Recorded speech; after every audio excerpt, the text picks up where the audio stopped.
चलो, previous class में हम बताए थे वेरिएबल मास सिस्टम के बारे में और आज देखते हैं इक्विलिब्रियम के बारे में, है ना। तो सबसे पहले इक्विलिब्रियम समझो। इक्विलिब्रियम कब कहेंगे? अगर सिस्टम पर नेट फोर्स का वैल्यू 0 होगा तो वह सिस्टम को कहेंगे ट्रांसलेशनल इक्विलिब्रियम में है। कौन सा इक्विलिब्रियम में है? ट्रांसलेशनल इक्विलिब्रियम में। कोई दिक्कत नहीं ना। अब मान लो बहुत सारे फोर्स लग रहे हैं, तो सारे फोर्स का अगर वेक्टर सम 0 होगा तो वह सिस्टम जो होगा वह ट्रांसलेशनल इक्विलिब्रियम में कहलाएगा, है ना। अब बहुत सारे फोर्स को सम कर दिए, तो अगर हम फोर्स का देखें तो फोर्स वेक्टर क्वांटिटी है, और अगर फोर्स वेक्टर क्वांटिटी है तो इसके कितने रेक्टेंगुलर कंपोनेंट पॉसिबल है? 3। कौन कौन? एक्स में, वाई में और जेड में। तो अगर टोटल फोर्स 0 होगा, इसका मतलब इसका एक्स कंपोनेंट भी 0 होगा, इसके वाई कंपोनेंट भी 0 होंगे और इसके जेड कंपोनेंट भी 0 होंगे। ठीक है। तो अगर सिस्टम पर नेट फोर्स का वैल्यू 0 होगा तो सिस्टम को कौन सा इक्विलिब्रियम में कहेंगे? ट्रांसलेशनल इक्विलिब्रियम में कहेंगे। कौन सा इक्विलिब्रियम में होगा? ट्रांसलेशनल इक्विलिब्रियम में। कोई दिक्कत नहीं ना। चलो, तो ट्रांसलेशनल इक्विलिब्रियम करने के लिए एक्स में 0 करेंगे फोर्स, वाई में 0 करेंगे और जेड में अगर लाइज कर रहा है फोर्स तो जेड कंपोनेंट भी 0 करेंगे। जनरली हमें प्रॉब्लम एक्स और वाई में ही मिल जाएगा, है ना। एक्स कंपोनेंट और वाई कंपोनेंट 0 कर देंगे, प्रॉब्लम सॉल्व हो जाएगा। ठीक है। इक्विलिब्रियम के प्रॉब्लम को सॉल्व करने के लिए एक थ्योरम दिया गया है जिसे लामी थ्योरम के नाम से जानते हैं। कौन सा थ्योरम? लामी थ्योरम। तो थोड़ा सा लामी थ्योरम के बारे में लिख लो। पहले इतना लिखो, लिखो जल्दी से।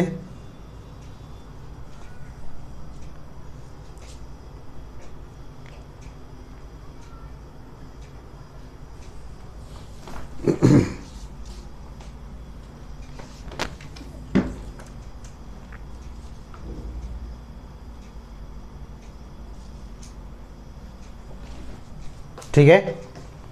चलो, मिटा देते हैं इसको और समझते हैं लामी थ्योरम के बारे में।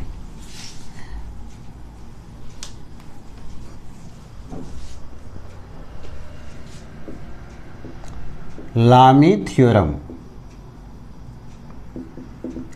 ये थ्योरम देना कोई ज़रूरी नहीं है ना, क्योंकि हम लोग एक्स एक्सिस वाई एक्सिस में प्रोजेक्शन करके फोर्स निकाल करके बैलेंस कर लोगे तो इक्विलिब्रियम का कंडीशन लिखा जाता है। लेकिन लामी थ्योरम अगर जानते हो तो ठीक है, नहीं जानते हो तो कोई दिक्कत नहीं है। लेकिन समझ लो लामी थ्योरम क्या कहता है। अगर कोई ऑब्जेक्ट पर फोर्स लग रहे हैं, है ना, मान लो 3 फोर्स लग रहा है यहाँ पर, F1, F2 और F3। ठीक है। इसके सामने का एंगल जो है, या इस फोर्स के सामने का एंगल अल्फ़ा है, इस फोर्स के सामने का एंगल बीटा है और इस फोर्स के सामने का एंगल अगर गामा है, तो लामी थ्योरम कहता है F1 ये वाला, फिर इसके सामने जिधर पीछे कहो, है ना, इस फोर्स के पीछे जो एंगल है उसका साइन। F2 अगर फोर्स लिखना है तो इस फोर्स के पीछे, है ना, पीछे कहो तो ठीक रहेगा, इस फोर्स के पीछे जो एंगल है उसका साइन। F3 है, इसके पीछे में कितना है एंगल? गामा। तो इस तरह से लामी थ्योरम कहता है कि F1 by sine alpha is equal to F2 by sine beta is equal to F3 by sine gamma होगा। ठीक है। अब हम लामी थ्योरम से भी प्रॉब्लम करके समझाते हैं, है ना, और प्रोजेक्शन फॉर्म में भी आपको समझाते हैं प्रॉब्लम करके। ठीक है। तो सबसे पहले लामी थ्योरम के बारे में लिखो। ये कब अप्लाई करेंगे? अगर सिस्टम इक्विलिब्रियम में रहेगा तो लामी थ्योरम के बारे में एक लाइन लिख लो। दिस थ्योरम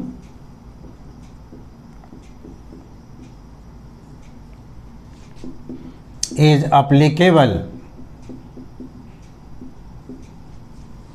when system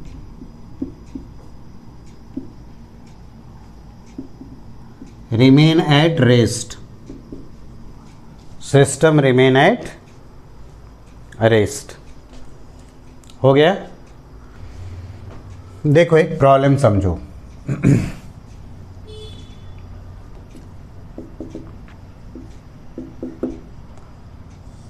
यहां पर स्ट्रिंग ऐसे है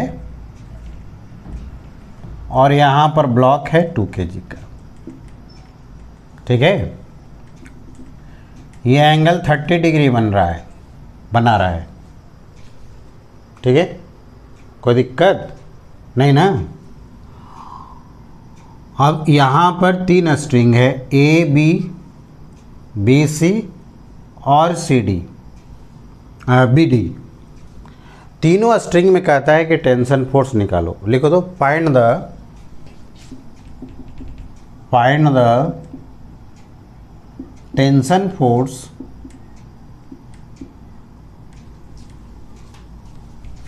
in each string।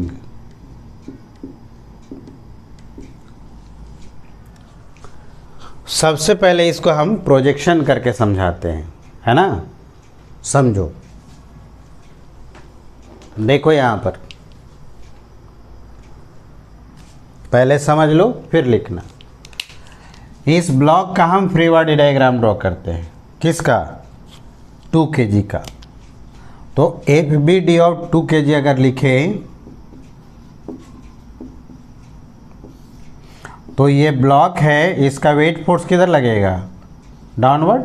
कितना mg लगता है ना। इसमें टेंशन फोर्स होगा, टेंशन फोर्स किधर क्यों लगता है, away from the body along the string. अगर ये ब्लॉक रेस्ट में है, सबसे पहले प्रोजेक्शन फॉर्म में हम देख लेते हैं, फिर लामी थ्योरम से भी करके समझा देंगे, ठीक है। चलो, तो tension force away from the body along the string, weight force किधर हो गया, डाउनवर्ड, ठीक है।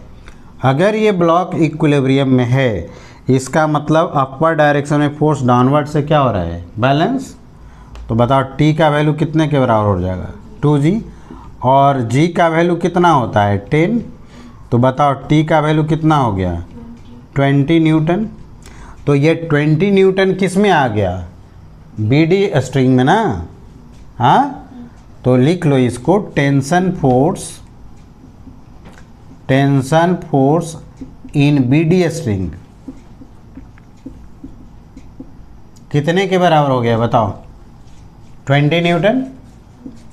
कोई दिक्कत इसमें नहीं ना। चलो अब समझो, देखो पहले इस पॉइंट का हम टेंशन यहाँ पर फ्री बॉडी डायग्राम ड्रॉ कर रहे हैं।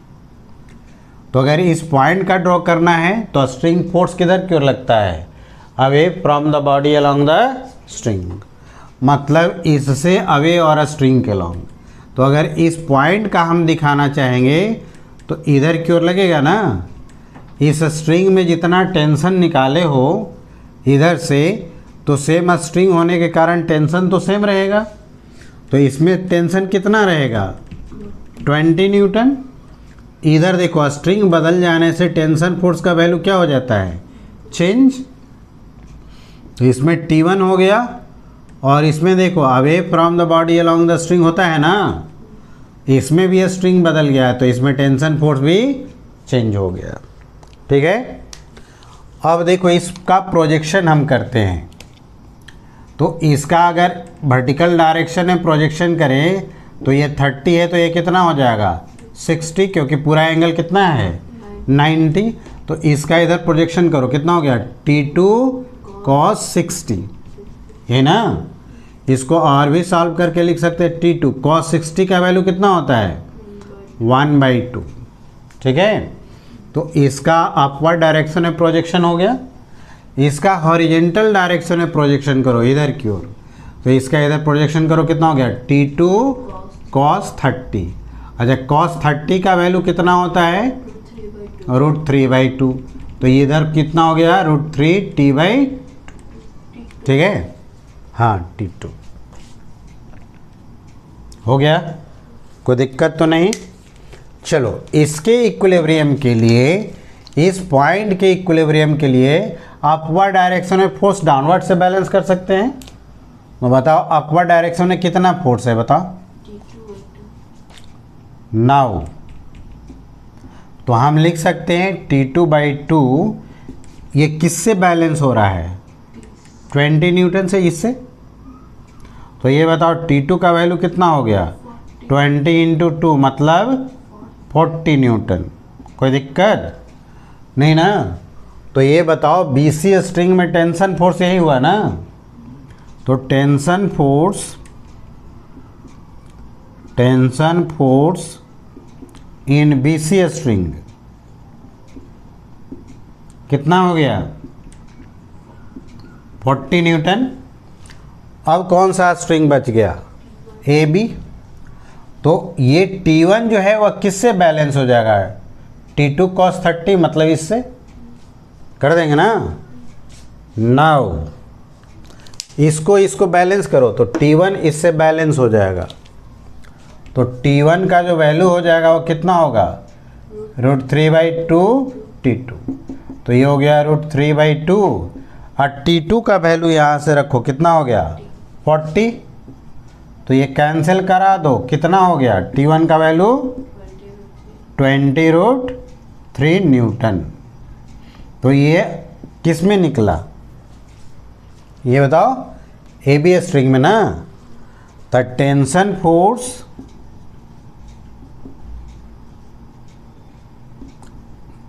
इन कौन सा, AB स्ट्रिंग कितने के बराबर हो गया, 20√3। ठीक है, चलो लिखो इसको।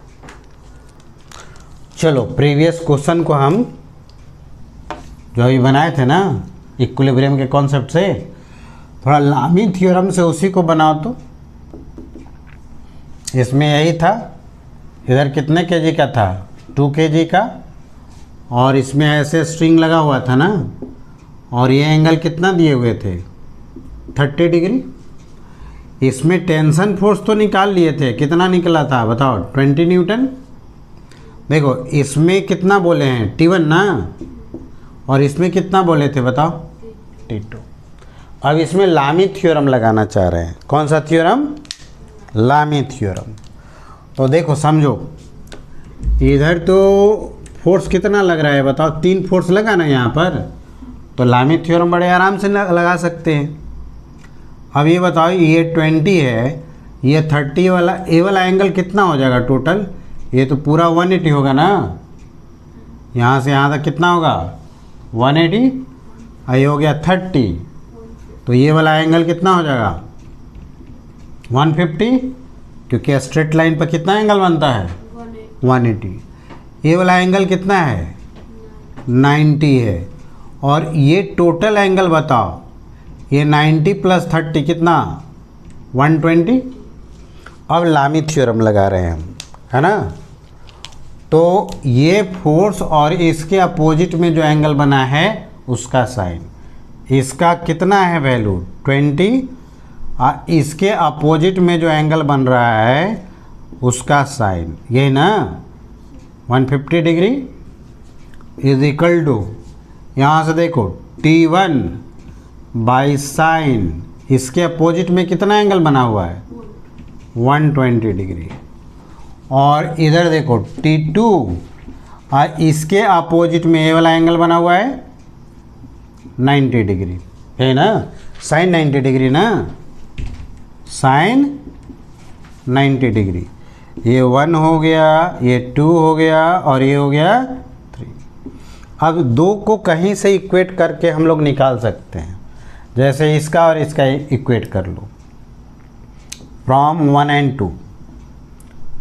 2। तो इसका हो गया T1/sin 120 डिग्री। 120 डिग्री को 90 + 30 लिख सकते हैं। और यहाँ से बताओ 20 हो गया, साइन 150 को क्या लिख सकते हैं 90 + 60। कोई दिक्कत नहीं ना। चलो तो और इधर देखते हैं हम, इसका T1 हो गया sine 90 plus theta, sine 90 plus theta क्या हो जाता है?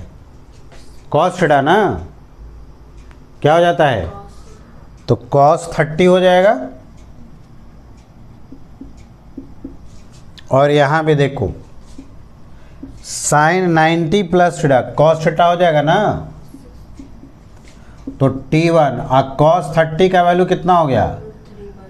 2 चला जाएगा ऊपर, ये 20 और कॉस 60 का वैल्यू कितना हो जाता है? 1/2 कैंसिल हो गया। तो T1 का वैल्यू कितना हो गया? 20√3 न्यूटन। देख लो इतना आया था T1 का वैल्यू कि नहीं आया था? आया था ना। चलो और फिर हम फर्स्ट और थर्ड को इक्वेट कर देते हैं, फ्रॉम फर्स्ट एंड थर्ड। ये मेथड सेकेंड हो जाएगा ना, ये लामी थ्योरम के हेल्प से बता रहे हैं आपको, ठीक है।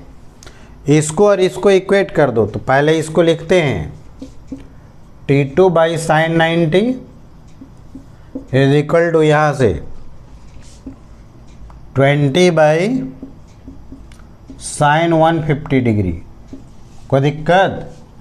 तो ये हो गया T2 और साइन 90 का वैल्यू कितना हो जाता है? 1। और इसको लिखोगे 20 और इसको क्या लिख सकते हैं? साइन 90 प्लस 60 लिख सकते हैं ना।